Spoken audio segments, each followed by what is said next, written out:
Sejam muito bem-vindos ao 19º Episódio. Que episódio. Isso, hein? Esse ano nós vamos melhorar, né, Jorge? Pra caramba. Esse ano nós vamos levar isso aqui mais a sério. E primeiro do ano, né? Primeiro do ano, nada mais. Primeiro do ano a gente já tá começando não só com o pé direito, mas com os dois pés. Com um nome literalmente de peso, de sobrenome, com resultados extraordinários. Uma mulher, né? Mulher, eu sou Moderada, fã de mulher. né? Eu sou fã de mulher. É. Jorge, e aí, quem é essa pessoa? Quem que vocês acham que é no mercado imobiliário muito forte? Com vocês e para vocês, a Melina. Seja muito bem-vinda, tudo bem? Tudo bem, boa noite a todos vocês, a todos que nos assistem, né? Já boa noite, acredito, quase, né? Final de tarde aí. É um prazer estar aqui, obrigada pelo convite. É uma experiência sempre nova, né? Mas muito interessante. Primeira vez no podcast? Não primeira vez, mas poucas experiências, eu sou tímida. Mas é engraçado isso. A Melina daqui a pouco ela vai se apresentar. Mas você, Melina, inclusive, isso é inspiração para algumas mulheres que trabalham aqui comigo. Porque nós temos mulheres que são bem-sucedidas no mercado imobiliário, mas na área comercial. E você escolheu um caminho muito contraintuitivo, né?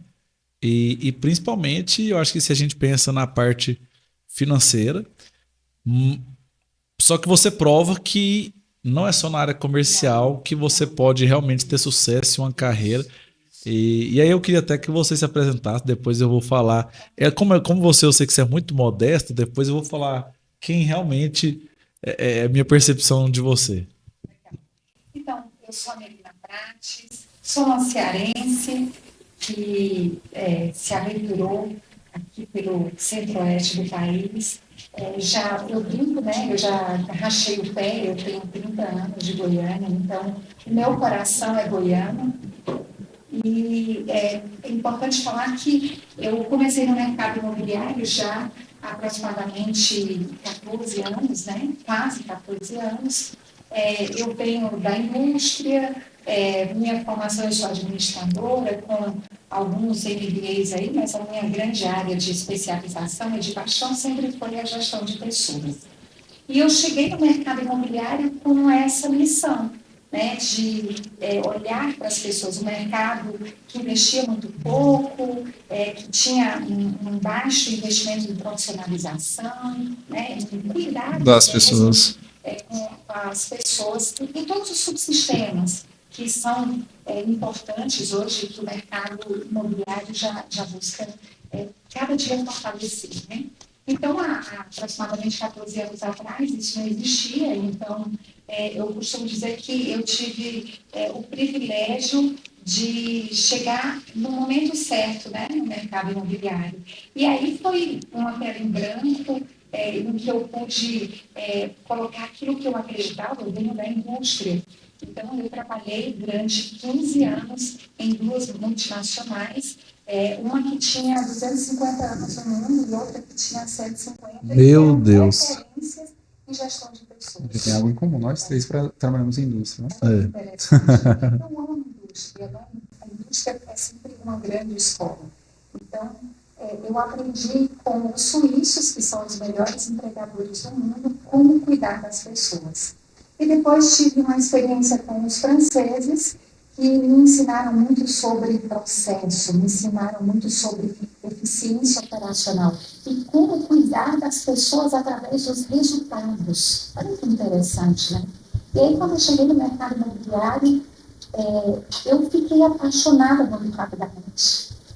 Eu percebia que existia ali um desejo muito grande das pessoas de viverem essa experiência, de viverem esse desenvolvimento que era proposto, né? Eu lembro que no meu primeiro ano, até romper o ligamento de um ombro, eu rompi de tanto carregar computador de um lado para o outro para fazer treinamento de corretor. E eu sempre falo que depois desse tempo no mercado imobiliário, eu aprendi tanto com estes profissionais, com estes guerreiros, né? Que todos os dias saem de casa com o desafio de conquistar mais um cliente, de lutar por mais uma venda e de levar o sustento para casa. E em um mercado que oferece tantas oportunidades. Então, sou muito grata e à vida, né, ao Papai do Céu, por ter me permitido viver essa experiência. No mercado imobiliário, você entrou em qual função? Eu entrei como gerente de RH. Ah, então já entrou nessa área. Ano como gerente de RH. Era uma imobiliária que já tinha alguns processos, né, que tinha um processo de recrutamento e seleção e um processo de integração, né, hoje o famoso onboard, já estabelecido. E eu entrei com o objetivo de estruturar e de conseguir implantar todos os subsistemas, né, conseguir, de fato, trazer uma atuação mais robusta para a área. E foi incrível, né, porque o desenvolvimento da área de gestão de pessoas dessa empresa foi muito rápido, os resultados chegaram também muito rápido, e aí, ao final de um ano, eu fui promovida a diretora de operações.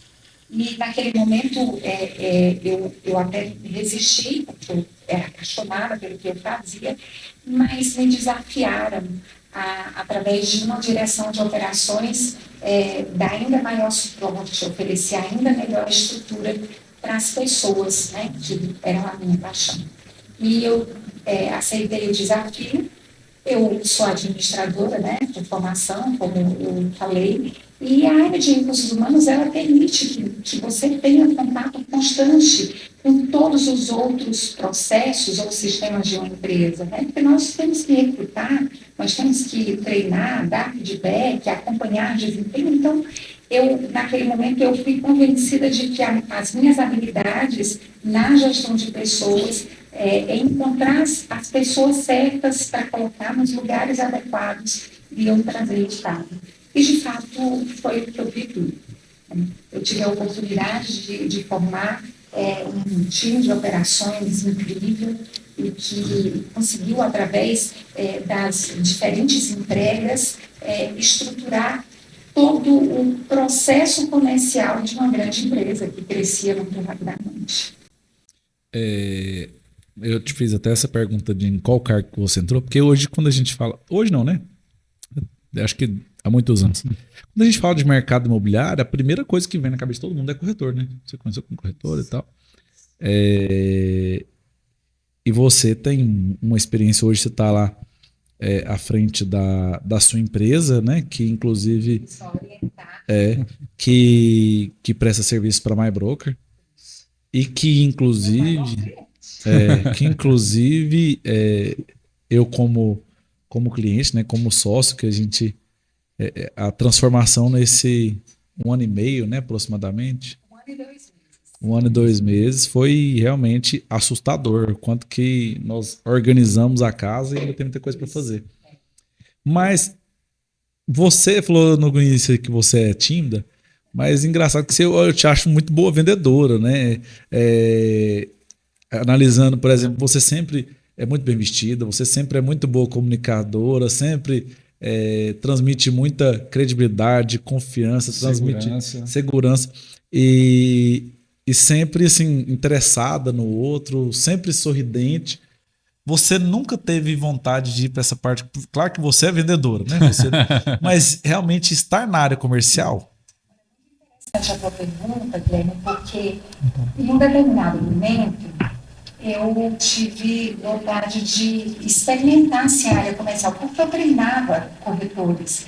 Eu conhecia muito, e eu posso falar para você, eu me sinto muito preparada.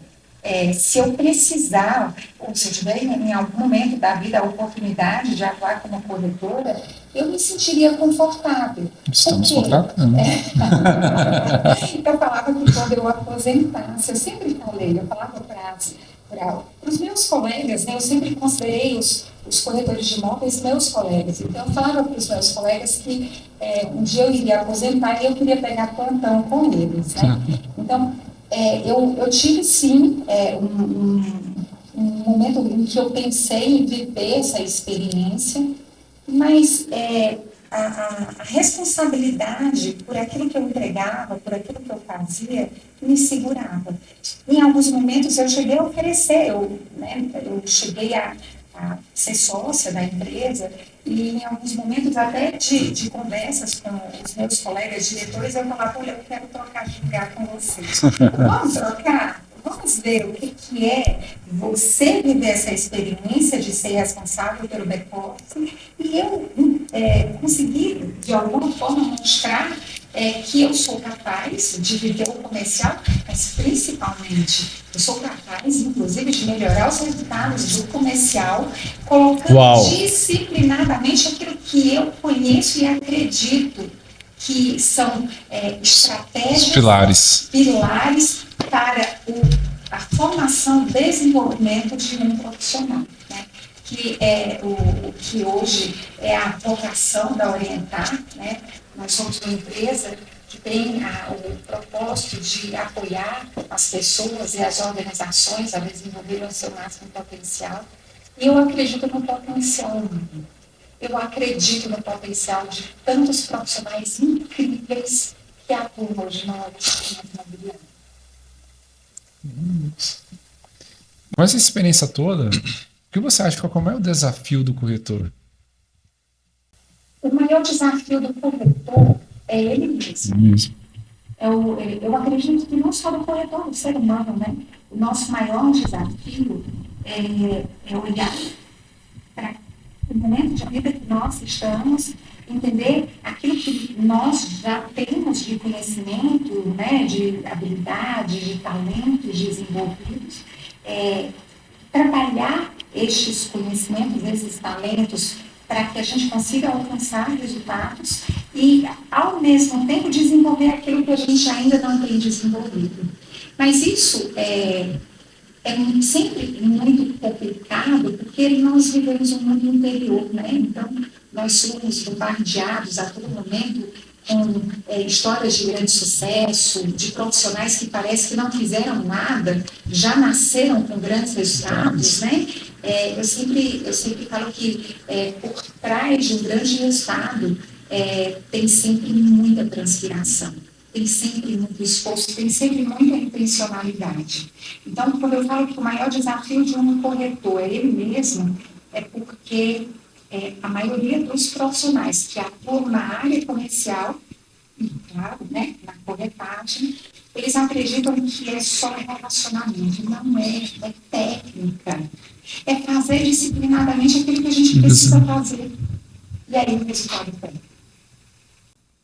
Melina, você tinha até trazido aí alguns tópicos que você queria falar, e eu quero te deixar à vontade, porque nós temos muita coisa para te perguntar, mas... Eu sempre falo, sabe, Guilherme, que eu tive a oportunidade de acompanhar muitos corretores, muitos líderes comerciais, você sabe, eu atuo, né, como mentora durante muitos anos como coach e hoje mentora de executivos desse mercado e de corretores de imóveis. E nos meus momentos de coaching, de mentoria destes profissionais, eu conheci muitas histórias incríveis. Mas hoje, ao me dirigir até este espaço aqui, que nós pudéssemos conversar, me veio muito forte a história de uma mulher. Olha que interessante, né? A história de uma corretora que tinha grandes resultados, e você sabe que as mulheres, apesar de não aparecerem tanto em cargos de direção, de gestão do mercado imobiliário, elas têm uma grande participação, e algumas empresas, elas participam em mais de 50% do resultado do negócio, né? Já visto, elas estão nos pódios mensais. Na My Broker eu acho que é mais, viu? Tá vendo? Na My Broker eu acho que é uns 70%. Olha que incrível. Os top 10, umas 8 mulheres e uns 2 homens. Top 10 eu acho que pelo terceiro ano consecutivo, 2 anos foram dois homens, e esse acho que teve 3 homens, mulheres. Aqui na agência, por isso, se eu pudesse, eu trabalhava só com mulher. Né? Mas e aí? Desculpa. E nessa história que eu me trago, né, uma mulher que eu não vou falar o nome em respeito, mas se ela estiver escutando, ela vai saber que a história dela é uma mulher incrível, que tinha tido grandes resultados, mas que estava vivendo um momento ruim. Na vida pessoal? Na vida profissional. Sabe aquele momento em que a venda não vem? Aquele momento em que parece que você perdeu a mão? Acontece? Já aconteceu com você, Guilherme? Aham. Então, parece que você consegue prospectar o cliente, às vezes você consegue ir até para uma negociação, mas a venda cai. E as frustrações que são comuns desse mercado começaram a mexer com a autoestima desta profissional. Começou a mexer com a visão que ela tinha dela mesma. Então, ela começou a duvidar de que ela era capaz. E aí, claro, os resultados caíram e quanto mais difícil era conquistar a nova venda, mais ela se sentia despreparada para o desafio. E aí ela veio para o coaching que acontecia, um coaching individual que acontecia em grupo.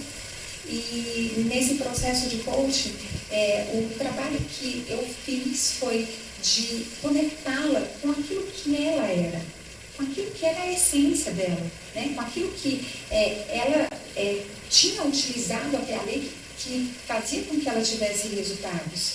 E aí, nesse processo simples, sabe, de você entender, ok, peraí, deixa eu parar e pensar nos meus momentos bons. O que quando eu fazia dava certo? Será que eu estou fazendo a mesma coisa?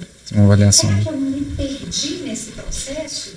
Será que aquele cuidado que eu tinha com o passo a passo da venda, eu não passei a pular?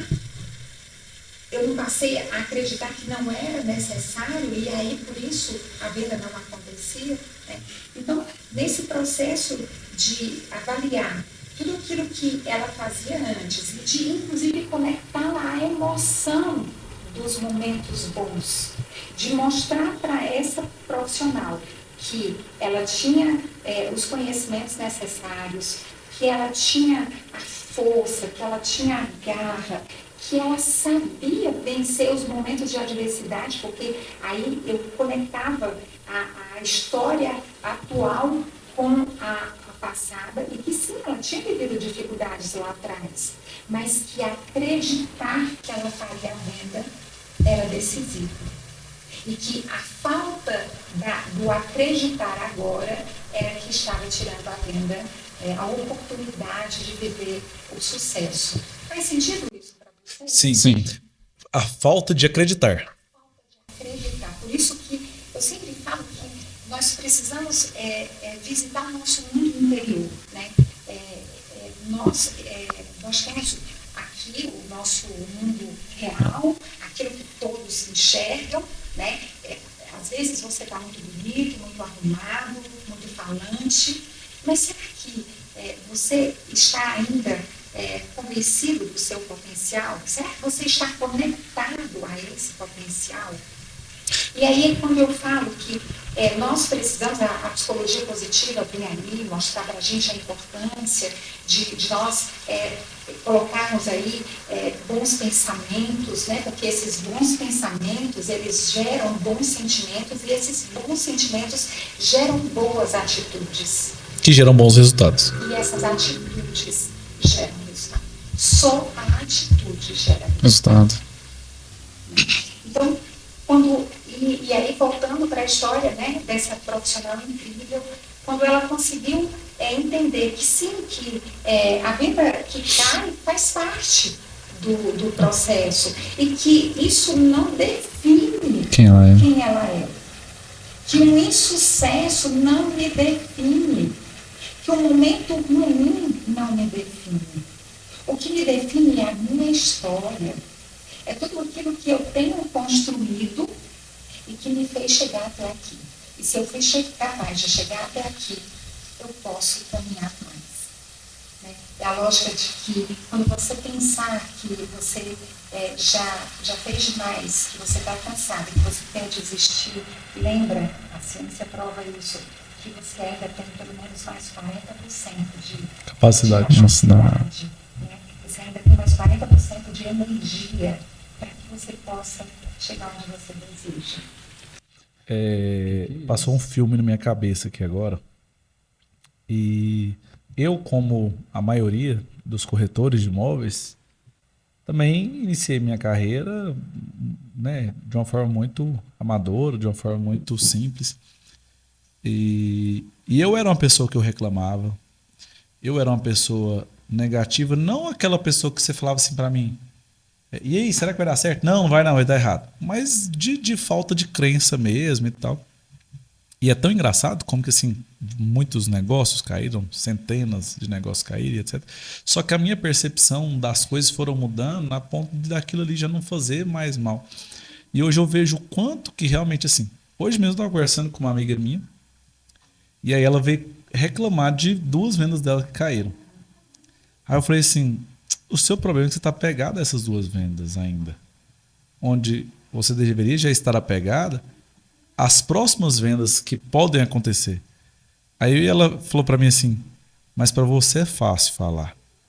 Porque se suas vendas caem, você tem centenas de pessoas que estão fazendo, você tem outras fontes de renda. Aí eu a repreendi. Falei assim: mas eu só tenho hoje essas outras fontes de renda, esses outros negócios, entendeu? Porque eu acreditava já dessa forma quando não dava certo. Porque se eu não tivesse visto dessa forma, eu não teria agido para a próxima venda, e sim teria desistido. Eu vou trazer uma outra história aqui. Eu acredito que ele não vai ficar chateado comigo, porque para essa história eu vou colocar nome. Um diretor da MyBroker, um diretor de várias lojas, né, dono de várias lojas, o Sandri. Ele, lá atrás eu conheci o Sandri como corretor. E vocês sabem a história do Sandri, né? Um cara que estava vivendo um momento desafiante da vida, vendendo água no sinaleiro, quando entrou no mercado imobiliário. Mas aquela pessoa de atitude, aquela pessoa que fazia o que tinha que ser feito. E quando a atitude existe, vem o resultado. Então o Sandri, ele passou a ter resultados muito bons e ele passou a ser o campeão da loja. E eu lembro que campeão, grandes resultados, mas de repente se deparou com algumas frustrações. Alguns grandes negócios que ele tinha investido muito tempo, muito recurso, caíram. E o Sandri foi ao chão. Não tinha energia para voltar para o trabalho. E aí ele foi participar desses grupos, né, de coachings, de coaching que nós tínhamos com um grupo de corretores. E eu lembro de um momento em que eu vi a virada no rosto do Sandri. Nós falávamos sobre a gestão da emoção, que é tão importante nesse mercado, né? E por isso que eu falava há pouco que bons pensamentos geram bons sentimentos, que geram boas atitudes, que nos trazem resultado. Então, eu lembro que nós trabalhávamos uma ferramenta da TCC, da Terapia Cognitiva Comportamental, e que fazia com que o profissional olhasse para aquilo que derrubava, sabe? Aquele gatilho que, quando acontece, você é sequestrado emocionalmente, um acontecimento que te tira o chão. E nesse processo de olhar para aquilo que tirava toda a energia, roubava toda a energia e trazia o Sandri para um sequestro emocional, ele falava, né, que quando a venda caía, ele ficava com muita raiva do cliente. Ele ficava muito zangado, porque ele tinha se dedicado, porque ele tinha feito melhor, ele tinha feito trabalho, e de repente o cliente comprava com outro corretor. Como assim? Por que ele não tinha falado antes para ele, né? E aí nós fomos trabalhar exatamente isso. Ok, legal. Então, vamos passar pelo filtro cognitivo aí, né? Você teve um desejo, uma expectativa frustrada, você tem uma exigência quanto ao comportamento, quanto à reação do cliente, né, diante do seu esforço, mas isso é racional? Isso é lógico? Isso é produtivo?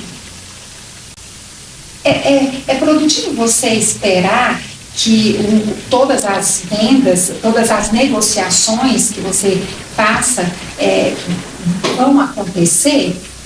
Né? É lógico, é racional isso. E aí, nesse processo, né, que é um processo em que nós temos muito cuidado, alguma coisa? Algum ajuste? Agora tá tranquilo, não faz Agora zerou? Zerou? Zerou. Ok. Então, nesse processo, a gente leva o profissional a tentar encontrar uma forma de construir um antídoto para aquele sequestro emocional. Uma frase de nocaute, que quando vier esse sentimento ruim, que rouba energia e que te tira do teu foco, você vai lembrar para que você possa ter a melhor reação àquela adversidade. E sabe qual foi a frase de nocaute que o Sandro construiu? Próximo. Quando ele entendeu o que ele estava fazendo com ele mesmo. Né? A autorresponsabilidade dele diante daquele sucesso e dos seguintes, porque se ele não tivesse a atitude correta, a vida não aconteceria, né? Ele parecia que tinha caído um véu, sabe? Ele falou, já sei, próximo. Se não deu certo com esse, próximo cliente, próximo atendimento, próxima proposta, próximo contrato. Para mim, isso é autorresponsabilidade. Eu falo muito isso aqui. Muito. Qual o melhor cliente? É o próximo. E até o que deu certo. Ah, deu certo com esse. Ótimo. Próximo. E aí eu tenho algumas frases sobre isso aí. Primeiro, frase. A paixão pelo futuro é maior do que o orgulho do passado. Você só tá sofrendo com isso porque você tá olhando pro passado. Quando você olha pro futuro, você vê, cara, não quer saber dos que aconteceram, quer saber dos que vão acontecer. É o que eu aprendi com esse sucesso, né? A culpa é sempre minha. Aconteceu, cara, eu falhei em alguma coisa. A culpa é minha, do sucesso ou do fracasso. Nossa, veio na minha cabeça muito, muito forte, agora eu esqueci. Quando você estava falando quem agradece, ganha. Quem reclama, perde. É isso. Tem uma frase do Viktor Frankl que ele fala: entre o estímulo e a resposta encontra-se o nosso maior poder. Sabe Entre o estímulo e a resposta. Encontra-se o nosso maior poder. E sabe qual é o nosso maior poder? A liberdade de escolha. É de que esse chá? Escolho fazer com isso. Como eu escolho? Aceita um chazinho? Cidreira ou laranja? Nossa, que bacana. Ainda pode escolher. Diante de tantas escolhas, eu fiquei até em cidreira. Como é que é? Cidreira? Não, cidreira já não quero. Cidreira laranja, frutas vermelhas. Eu quero frutas vermelhas. Ok, então é seu. Deu certo, né? Obrigado, meninas. E essa caneca que no Chile é um país que eu amo. Aí, tá vendo?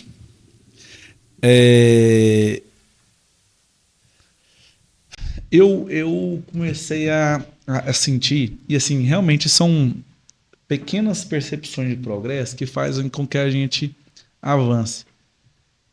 O pneu do carro furou, eu não controlo isso. Só que o imprevisto é previsto. Eu não sei quando vai acontecer, mas vai acontecer.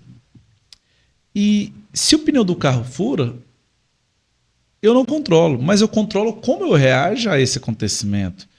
Então, eu posso reclamar do pneu do carro que furou, ou eu posso agradecer por ter um carro que tem um pneu que furou, que eu tenho saúde para trocar, que eu vou abençoar a vida de alguém com pagamento desse remendo.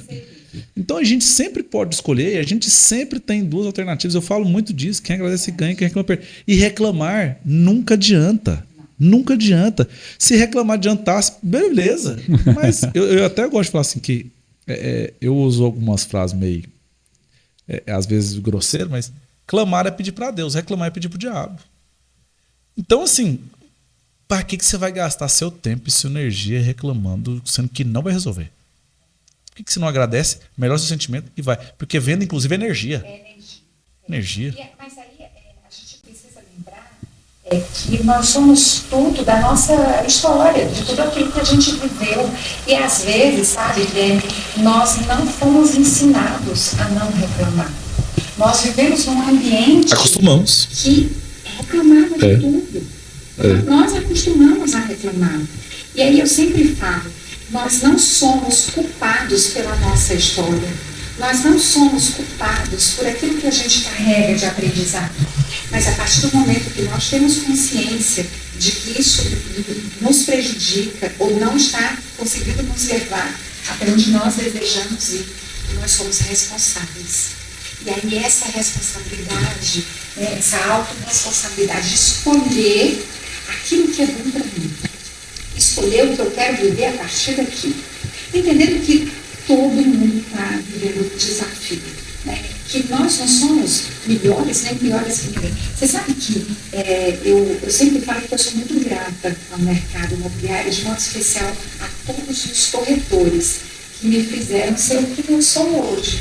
A experiência. Eu melhorei muito como ser humano, como profissional, no contato com estes colegas incríveis que eu tive a oportunidade de conhecer ao longo dessa década, né? Quase uma década e meia já.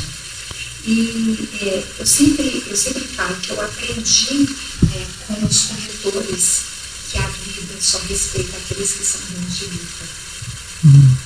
E que nós estamos aqui para lutar. Nós não sabemos quais são os resultados que nós vamos conquistar. Nós não sabemos até onde nós conseguiremos caminhar. Mas nós sabemos que sentados, reclamando, acomodados, nos vitimizando, nós não conseguiremos a oportunidade de viver essa chegada. E o nosso mercado imobiliário é mais não do que sim, né? Porque tipo, a gente pega uma lista de contatos e tem que ligar para 100 pessoas para talvez ter um possível sim. E talvez também, quando perde uma venda por trás, está embargo. Com essa comissão, eu ia fazer isso, eu ia fazer aquilo, já faz um plano. Geralmente já está pegado. Já tá... Demora tanto, o ciclo de venda é tão longo, né? Que o corretor já até gastou, já prometeu aos filhos a viagem, já. Enfim, a gente sabe que é desafiante. Eu não quero aqui minimizar a dor, o desconforto. Eu não quero minimizar o desafio que é ser corretor de imóveis. Não, isso não. O que eu quero aqui é lembrar que nós temos duas únicas opções. Nós podemos desistir ou seguir. Mas seguir fazendo aquilo que realmente precisa ser feito, né? Porque seguir por seguir não vai ter resultado.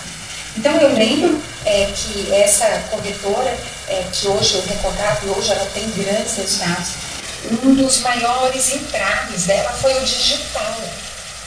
Então ela começou a ver que os profissionais que estavam no pódio tinham uma atuação no digital que ela não tinha habilidade. E que isso estava fazendo com que ela tivesse a percepção de que o tempo dela tinha passado. Olha que interessante. E aí, quando ela entendeu que esse desafio não era só dela, esse desafio era de todo o mercado imobiliário, inclusive dos seus diretores, né, daqueles que estavam ali definindo as estratégias, ela entendeu que ela tinha condições, então, de aprender, de começar. E ela definiu, então, metas pequenas, alcançáveis, para que ela pudesse experimentar, pudesse se familiarizar.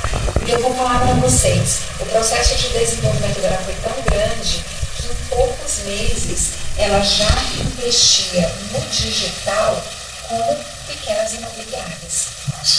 E os resultados conseguiram provar para ela que ela era capaz de vencer qualquer atualização, qualquer mudança, qualquer necessidade de escolher uma nova forma de vender.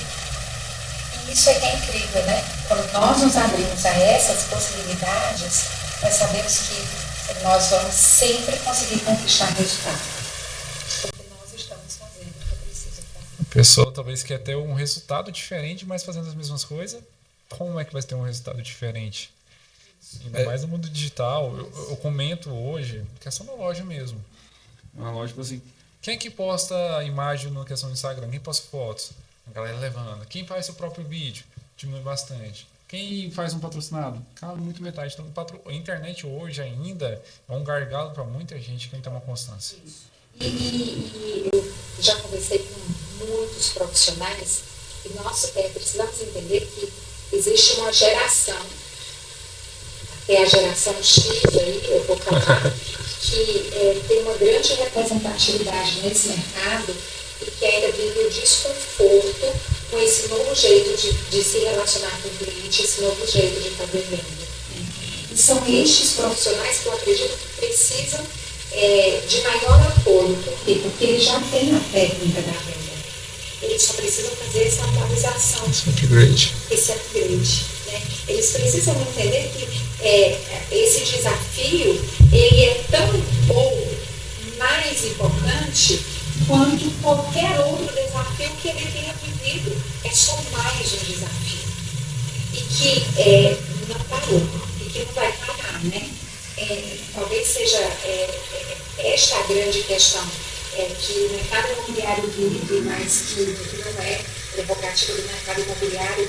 Todos os outros mercados estão aí sendo pressionados pela inteligência artificial chega, né, a IA, pelas mudanças no comportamento de consumo, enfim, pelas mudanças sociais, demográficas, né, que vão exigir que nós estejamos sempre nos atualizando. Ô, Amelina, você estava comentando aí sobre algumas coisas, e aí eu sempre gosto de olhar para frente, mas acaba que a gente lembra um pouco do passado. Eu gosto sempre de falar para as pessoas que eu sei que muitas vezes é desconfortável ouvir isso, porque eu também fiquei muito desconfortável quando eu ouvi. Mas cada um está com a sua vida exatamente como deveria estar. Porque a vida que a gente tem hoje nada mais é do que a soma, a subtração, a divisão e a multiplicação de todas as atitudes, pensamentos, omissões, convivência. Eu lembro quando eu cheguei a 20 anos de idade, e eu sempre tive muita vontade de ter dinheiro. Sempre tive muita vontade de ter dinheiro. Minha família, minha mãe muito humilde, minha mãe era vigilante, filho de mãe solteira, morava num bairro periférico, uma casa inacabada, enfim. E já tinha 10 anos que eu trabalhava, porque eu comecei a trabalhar com 10 anos de idade. E aí eu lembro assim, eu não gosto muito de usar esse termo, mas é como se fosse assim a virada. Eu estava bem vestido, eu sempre andava bem vestido, eu acho que eu andava até mais do que eu ando hoje. Eu tinha um carro, que o carro ele me custava por mês mais ou menos 70% da minha renda. E eu estava num bar, gastando mais do que minha renda, porque já não sobrava. E aí eu falei assim, desse jeito que eu estou, eu não vou ficar rico. Eu não vou ficar rico. Foi assim, ó, um ponto que eu falei, peraí, ninguém me contou. Eu parei para analisar. Peraí, tudo que eu fiz até agora. Eu recebo X e eu gasto X. Ou X mais alguma coisa. Tal. Naquele dia eu falei assim, se eu não mudar, já tem 10 anos que eu trabalho. Ou 10, eu tinha 9. Quase 10. Às vezes não tinha 10, mas tinha quase. Vai passar mais 10 anos e eu vou estar com a mesma situação. Então eu preciso parar de parecer para que eu possa realmente ser. Por que eu estou falando isso? Porque a gente, como essa moça aí, quando eu me deparei, a tecnologia, a rede social já dominou. Ok, eu fiquei para trás. Pronto. Não adianta eu chorar agora. Agora eu preciso reconhecer, assumir o protagonismo. Isso. Ao invés de ser reativo, proativo. Então agora, esse aqui eu fiz o meu diagnóstico. Eu estou nessa posição. Eu só tenho essa vida. Ah, mas o fulano... Mas não importa o fulano. Você tem a sua vida como ela é. Ah, mas eu tenho 3 filhos. Você tem 3 filhos. Ah, mas eu sou mulher. Você é mulher. Ah, mas eu sou nordestino. Sou nordestino. Essa é a sua vida. Ah, mas você tem essa idade. Só tem como você fazer algo com a sua situação. Então, a partir de agora, o que você pode fazer nessa forma? Porque não adianta a gente muitas vezes ficar falando e culpando terceiros. Ah, mas para fulano é mais fácil. Mas não importa se para ele é mais fácil ou mais difícil. Até porque você não sabe se é mais fácil ou mais difícil para ele. Eu sempre penso, né, que as pessoas proativas, elas assumem a responsabilidade sobre os seus resultados. Elas não esperam que esses resultados aconteçam, porque eles não vão acontecer naturalmente, né? Nós estamos no momento do mercado imobiliário, e eu acredito de todos os mercados, em que a competitividade é muito alta, né? Que é muito mais desafiador. Mas não é porque é mais desafiador que é impossível, não, até porque nós temos mais recursos, nós temos mais acesso à informação, nós temos condições de aprender mais rápido, né? Para a pessoa proativa, ela encontra os caminhos que fazem com que ela consiga ter o resultado que ela deseja. Pode ser que você não fique rico, pode ser que não seja para você ficar rico, mas certamente você vai, pelo menos, ter a satisfação e melhorar de vida. Olhar para a sua história e falar assim: eu fiz o meu melhor. Eu conquistei o que eu podia, porque eu me esforcei. Eu evoluí, né? Eu evoluí. Eu amo, né? Eu amo pensar, e aí Tim Collins, né? Um autor que eu gosto. Já li os livros dele. Você já leu. Ele fala, né, que pessoas disciplinadas, com pensamentos disciplinados e ações disciplinadas, conquistam tudo. Nossa, essa é Caramba. boa. Pessoas disciplinadas com pensamento disciplinado. Pensamento disciplinado. As pessoas falam, né? Amelina, você, mesmo não sendo corretora, não fazendo grandes vendas, você conseguiu uma posição legal no mercado, você tem credibilidade e tal. Sim, ok. Mas as pessoas não sabem o que eu estudei, quantas horas de dedicação, quantas horas trabalhando. Eu entrava, teve momentos na minha carreira que eu entrava às 7 horas da manhã na empresa e saía às 8 da noite, e chegava em casa e eu ainda trabalhava, né? Quer dizer, eu ainda estudava no final de semana, eu ainda procurava todas as estratégias possíveis para aprender, para me capacitar, para eu fazer bem aquilo que eu tinha escolhido fazer. Então, é por isso que para mim é tão forte essa questão do trabalhar as emoções. Claro que nós somos suscetíveis ao meio, sim, claro que às vezes o relacionamento familiar atrapalha. Gente, eu posso falar para vocês que pelo menos 50% dos profissionais, principalmente dos homens, que eu conversei, tinham problemas com as suas famílias, né? Que quando não tinham resultado, cobravam uma mudança, inclusive de profissão. E vinha um sofrimento muito grande, porque eu escutava destes profissionais a paixão que eles tinham pelo que eles faziam, a paixão que eles tinham pelo que eles viviam.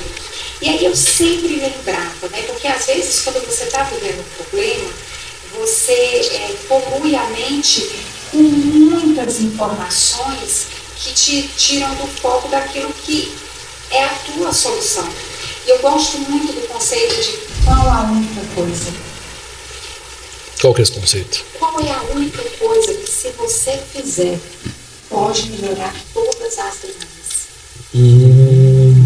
Qual é a única coisa que, se você colocar foco, vai fazer com que você mais rapidamente alcance o seu resultado, o seu objetivo? Durante muitos anos, a única coisa que eu alcançava era estudar. Era entender o que eu podia fazer de melhor, né? Qual era o próximo passo? Era procurar conhecer as diferentes ciências, né? As diferentes metodologias que pudessem me ajudar a realizar melhor aquilo que eu realizava. E porque eu tinha escolhido fazer isso, eu dava o meu melhor. Olha como é, né? E aí, é fácil? Não é fácil. Outro dia eu lembrava que eu estava bem no meu celular, de vez em quando aparecem as fotos, né? As lembranças, né? E eu vi uma foto da minha filha mais velha, bebê. E eu tive muita saudade. Eu até liguei para ela e falei assim: filha, que saudade de você, bebê. Filha, eu quero te dizer que eu não vivi o suficiente, que eu queria ter estado mais com você. Mas eu tive que fazer escolhas. E eu acredito que as escolhas que eu fiz me ajudaram a hoje dar o apoio que ela precisa para ela realizar o sonho dela. Então isso tudo tem que ser pensado, né? Isso tudo tem que, nós precisamos entender que o meu futuro é construído hoje. E realmente não tem outra forma, é renúncia, né? Principalmente porque o nosso tempo é limitado. E outra coisa, você falou que realmente não é fácil. Mas eu acho que nada é fácil. Só que eu sempre gosto de pensar que a dor do sucesso, ela é muito menor do que a dor do fracasso. É muito menor. Então, qual dor que você quer sentir? Qual renúncia que você quer fazer? Aquela frase que você fala, qual é a sua meta de sacrifício? Como que é? As pessoas elas têm meta de resultado, mas eu gosto de sempre pensar, não adianta ter meta de resultado se não tem meta de processo. Não adianta ter meta de processo se não tem meta de sacrifício, porque você já está vivendo. O que você está fazendo? O que você vai sacrificar? O que você está fazendo hoje de prazer que você vai ter que fazer? Por exemplo, não teve como você estar com a sua filha, mas hoje você pode, né? É a que faz medicina. São as duas fases. As duas? Ela terminou, agora acabou de passar na Legal. residência para cirurgia. Que Bacana, né? Isso possibilitou que ela conseguisse chegar onde. Exatamente. Então, assim, e não existia certeza. Não existia certeza, né? Melina, a gente falando sobre essa questão dos resultados corretores, eu queria que se você falasse assim de uma forma simplória para as pessoas que estão nos ouvindo entender, quais características de pessoas, principalmente falando do corretor, que você viu que ele realmente construiu uma carreira de sucesso e principalmente carreira sólida, né? Porque a gente também vê, eu tenho 11 anos no mercado imobiliário, então a gente vê muita gente que fez igual um golfinho, né? Ele subiu, foi lá, fez uma gracinha e depois caiu. E quando a gente pensa, por exemplo, se a gente pensar em 10 anos, é muito difícil alguém que 10 anos atrás estava bem e que hoje ainda continua bem. É até uma questão que me preocupa muito. Antes de responder a tua pergunta, eu quero deixar aqui essa reflexão. Se você quiser pegar alguma coisa também. Tá. Eu quero deixar essa reflexão. Quando eu lembro das pessoas que mais ganhavam dinheiro no mercado imobiliário, quando eu conheci o mercado imobiliário, eu não consigo encher os dedos de uma mão daquelas que ainda estão bem, daquelas que ainda têm um padrão de vida legal. E aí fica a reflexão, né?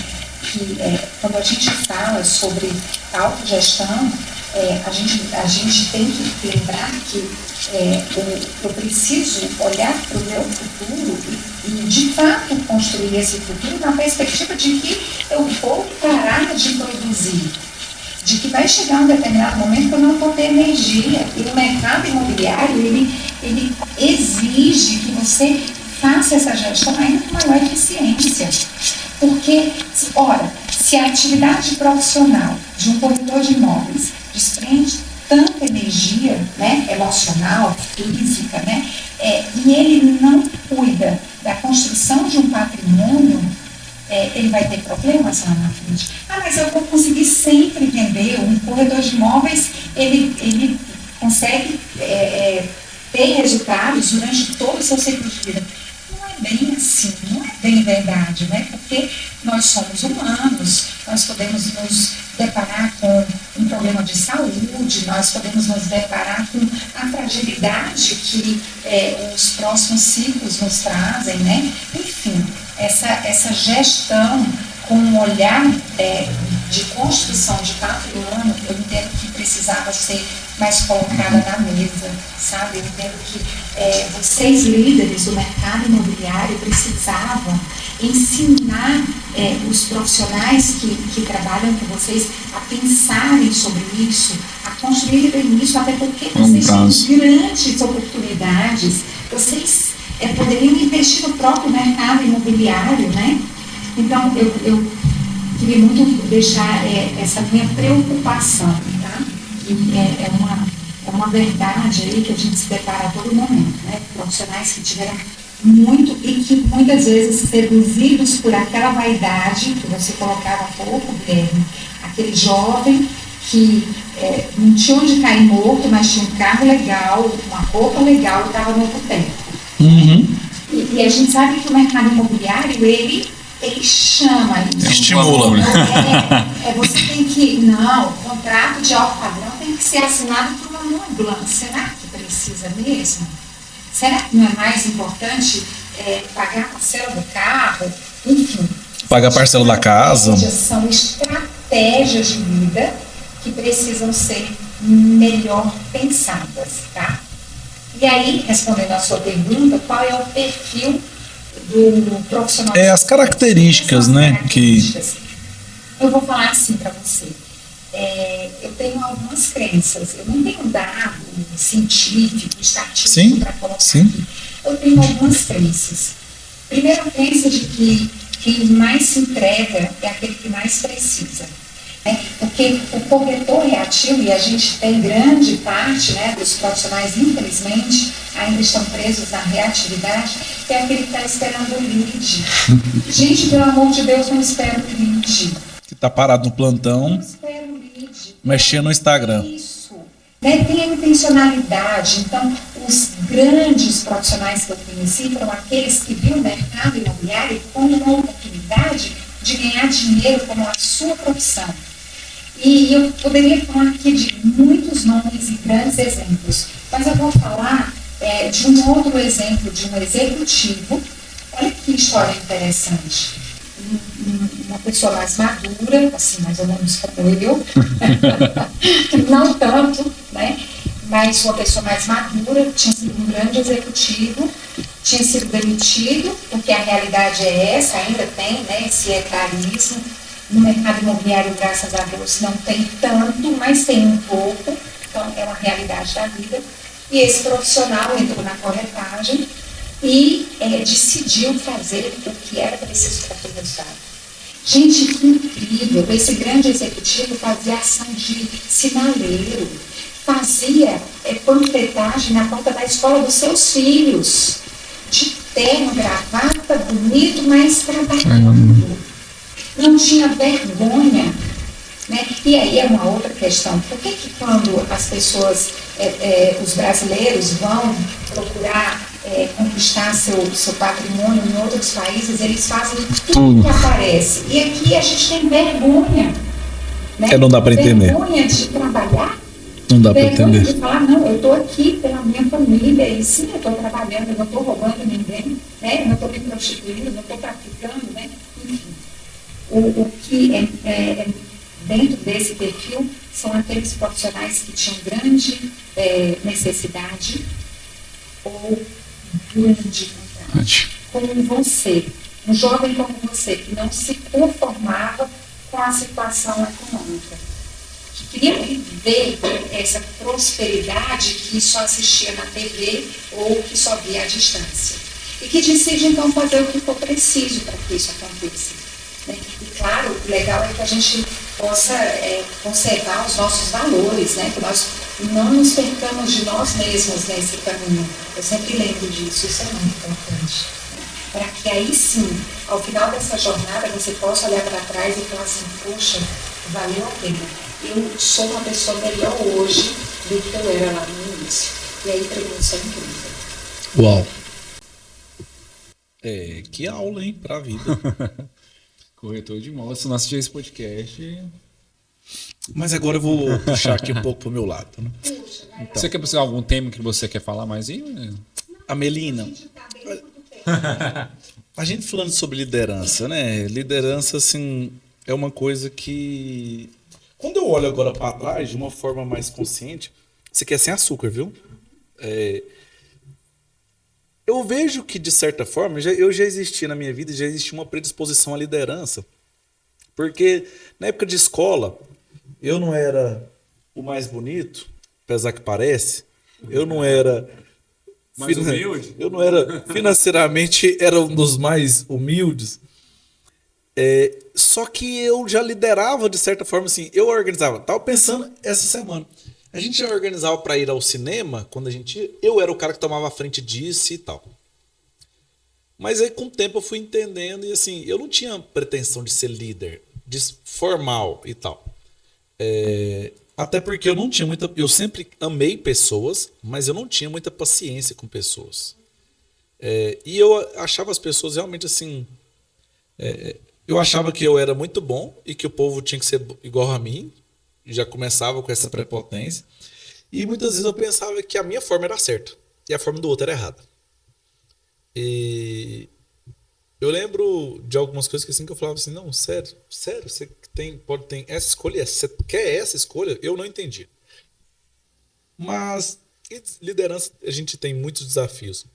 Mas o que você acha que hoje está faltando mais no líder que não tem o sucesso como ele poderia ter? Perfeito.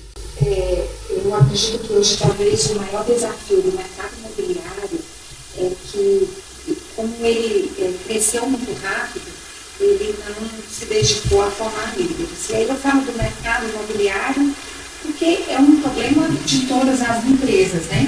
Hoje eu atuo em algumas das empresas aqui da região, tenho clientes já em outros estados, e fica muito claro isso, a dificuldade de formar bons líderes. Porque o que é um líder? Quais são as responsabilidades de um líder?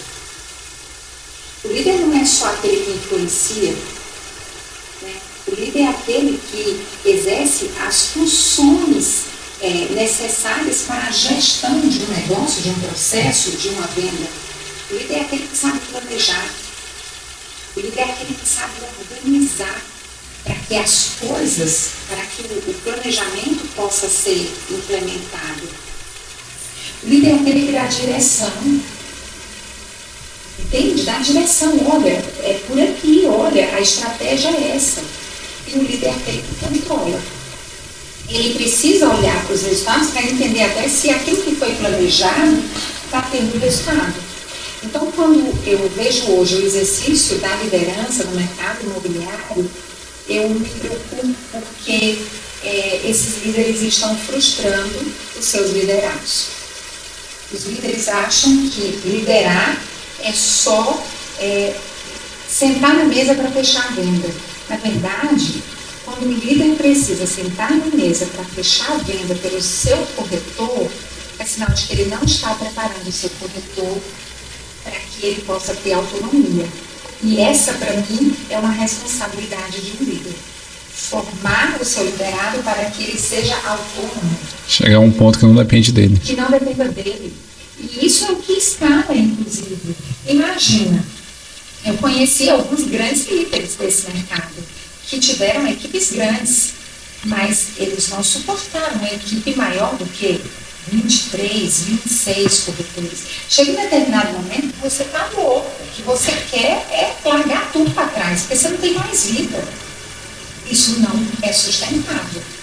Então, inclusive, eu tenho uma grande paixão pela formação, né, da liderança, porque eu acredito que se a gente atuar na preparação, no apoio, na formação destes profissionais que hoje vivem a liderança, a gente vai deixar a vida deles mais leve e, naturalmente, eles vão contribuir mais para que os seus corretores tenham resultado.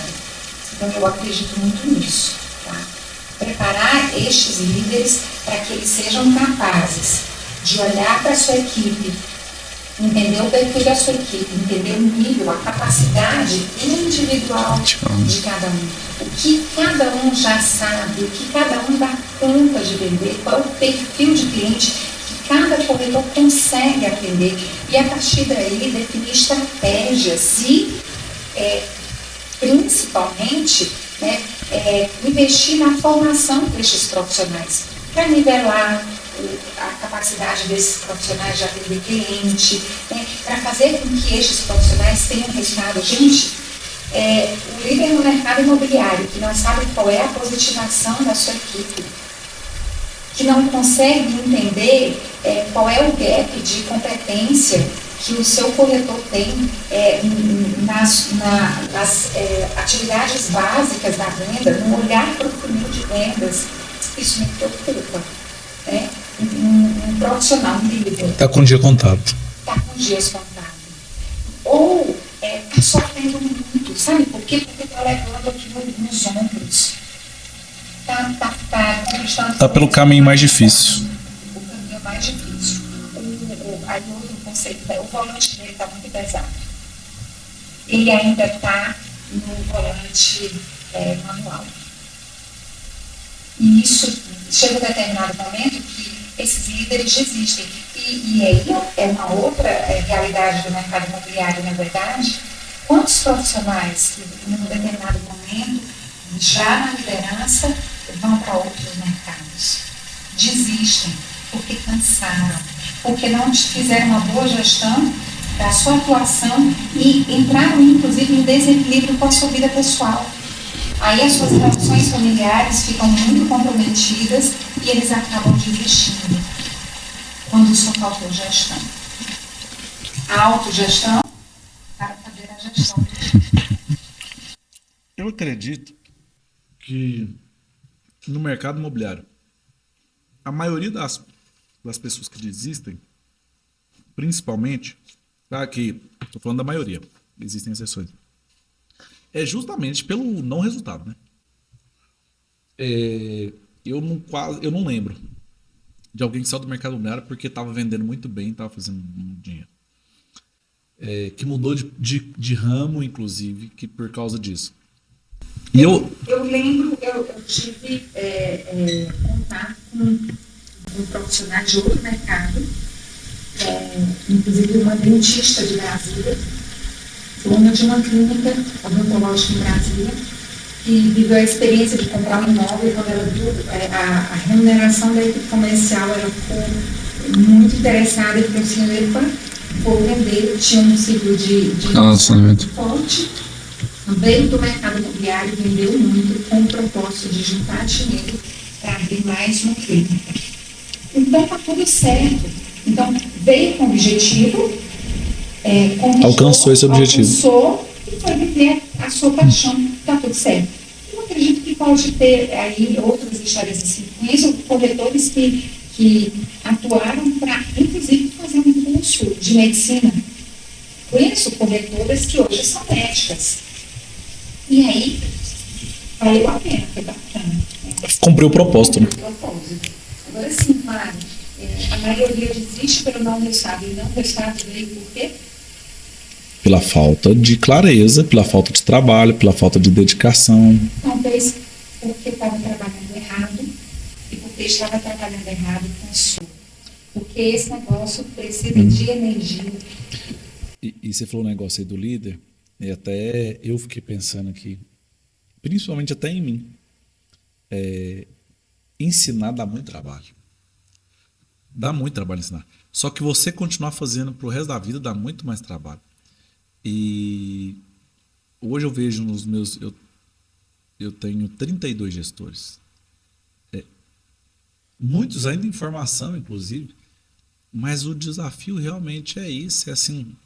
É o básico do ensinar a coisa simples mesmo. Mas eu já ensinei. Tá, mas ele não aprendeu. Tem que ensinar de novo. Tem que ensinar de novo. Porque o processo de aprendizagem ele se dá pela repetição, né? Exatamente. E eu mesmo, às vezes eu me pego, eu falo alguma coisa e falo, peraí, mas isso que eu tô falando aqui é lógico para mim, mas não é lógico para ele. Como, eu dou até um exemplo. Por exemplo, a escola que você estudou, qual foi a escola que você estudou na infância? Nossa, eu estudei em colégio de freiras, né? Eu estudei, minha primeira escola foi a Medalha Milagrosa, isso lá em Fortaleza. Depois eu estudei no colégio Juvenal de Carvalho, uma escola só de meninos. E qual que era o bairro da Medalha Milagrosa? Era no Montese. Você sabe exatamente onde é, não sabe? Sim. Mas eu não sei. Aí você me explica, não, é na Medalha Milagrosa, lá no Montreal. Você não sabe? Não, não sei. Eu nunca fui lá. Eu não tenho nem noção para onde que vai. E a gente, muitas vezes, inclusive é uma falha minha, às vezes nós estamos desse jeito. Nós estamos falando uma coisa tão óbvia, mas que é óbvia só para quem realmente conhece e vive isso. Precisa ser dito.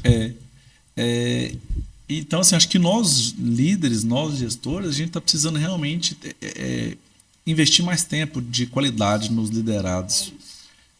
Investir no aperfeiçoamento desses líderes e entender que a liderança não é para todo mundo. Se você não gosta de estar com as pessoas, de ensinar as pessoas, de desenvolver as pessoas, você pode ser Um líder de um projeto, você pode exercer a sua capacidade de liderança de outra forma. Você entende isso? E tem mais um detalhe. Se o seu motivador principal for financeiro, não vai ser líder. Porque assim, não vai valer a pena. É melhor você ser corretor, autônomo. Eu falo sempre, né?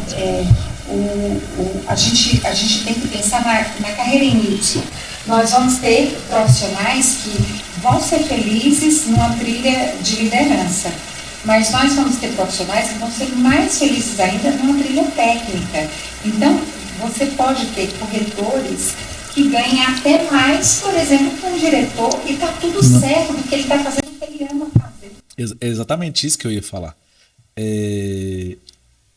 Eu acho que sim, na verdade, não só no mercado imobiliário, mas eu conheço algumas áreas. Diretor, por exemplo, eu conheço muita gente da área da medicina, diretor de hospital e tal, com salário, vamos supor, de 50 mil reais. E o médico, às vezes, que é o cirurgião, que está cuidando só da vida dele ali, está fazendo 100, 200. O diretor da imobiliária que está ganhando 10 e o corretor está ganhando 20. Ganhando não, né? Fazendo. O gerente da Flávios, que tem uma renda de 5 e o melhor vendedor dele está fazendo 10. Então, se o principal fator motivador for financeiro, também não dá certo. Não dá certo. Eu penso que no mercado imobiliário, o corretor que está tendo resultado, ele se atrai pela liderança, porque ele pensa que ele vai ensinar. Ele pensa que o volume vai proteger. Então, assim, ele sabe o que é passar um mês sem vender, sozinho, 2 meses.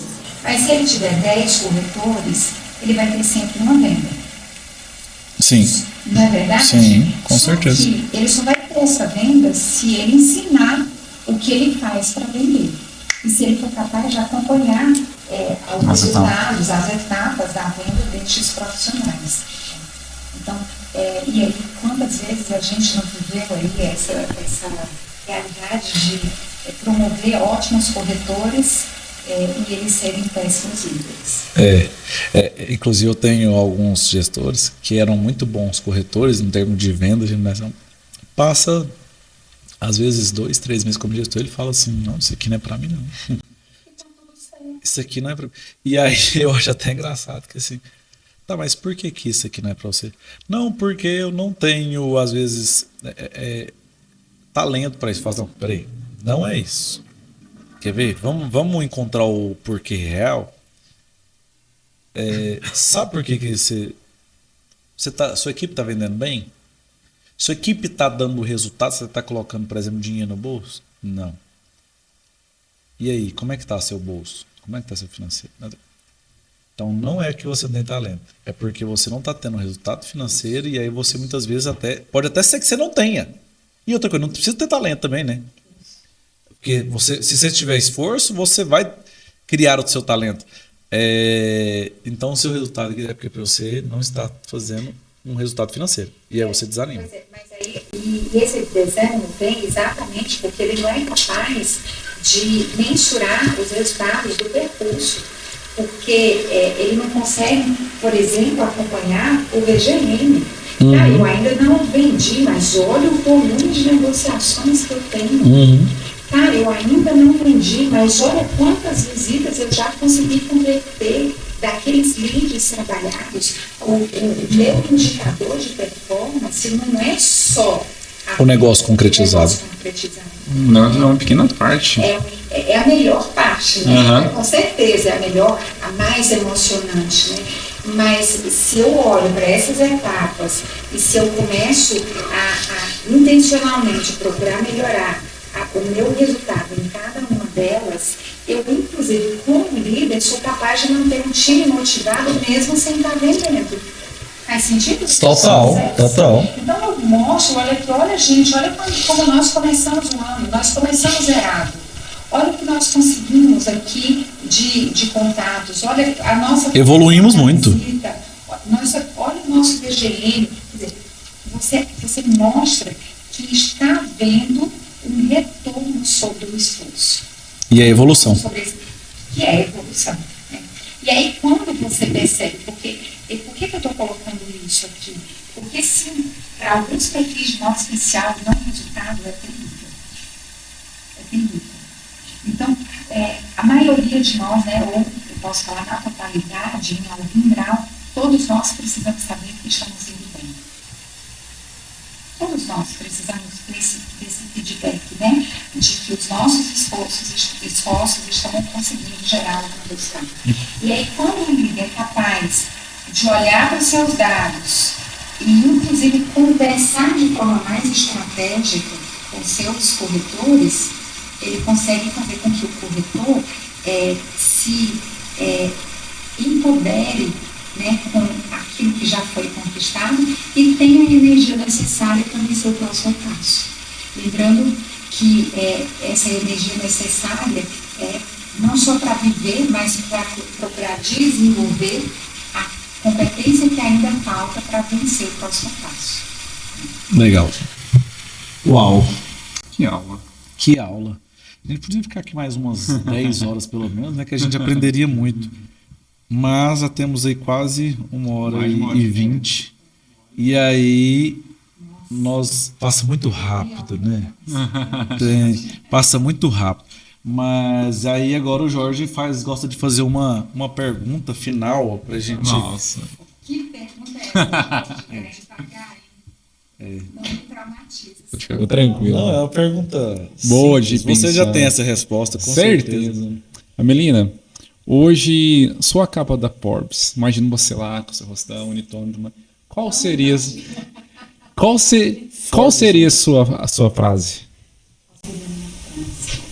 Eu gosto muito, e é uma frase que é muito citada, mas ela fala muito ao meu coração. Combativo no combate. Combativo no combate. Eu acho que este é o ponto, né?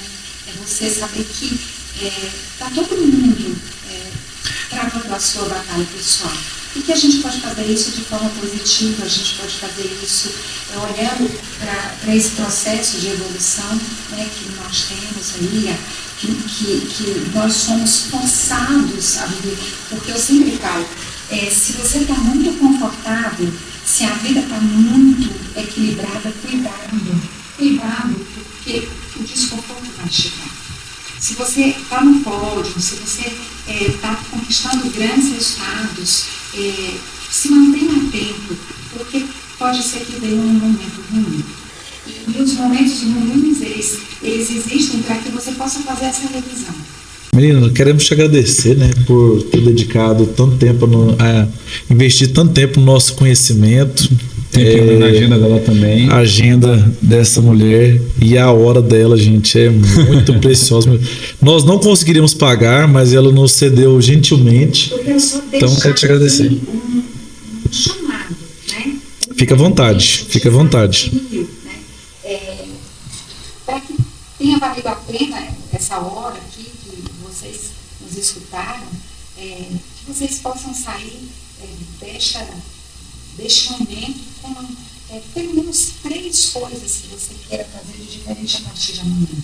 3 coisas. Olha para aquilo que você já realizou, para aquilo que já foi a sua rotina, ou que já foram ações que você viveu até em outro mercado, que deram resultado, e coloca no teu dia a dia, coloca naquilo que você vive hoje.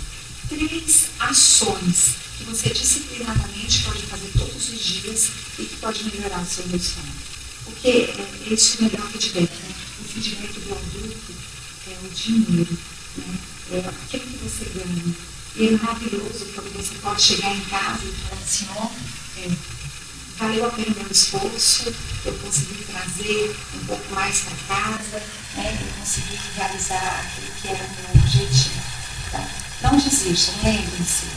Pessoas disciplinadas, com pensamentos disciplinados e ações disciplinadas, conquistam qualquer resultado. Uau, meu Deus. Sigam ela no Instagram, Amelina Prates, do jeito que fala, escreve Amelina Prates, em vez de pratos, você troca o O pelo E. E muito obrigado de novo, Amelina. Foi ótimo estar com você. Muito obrigada.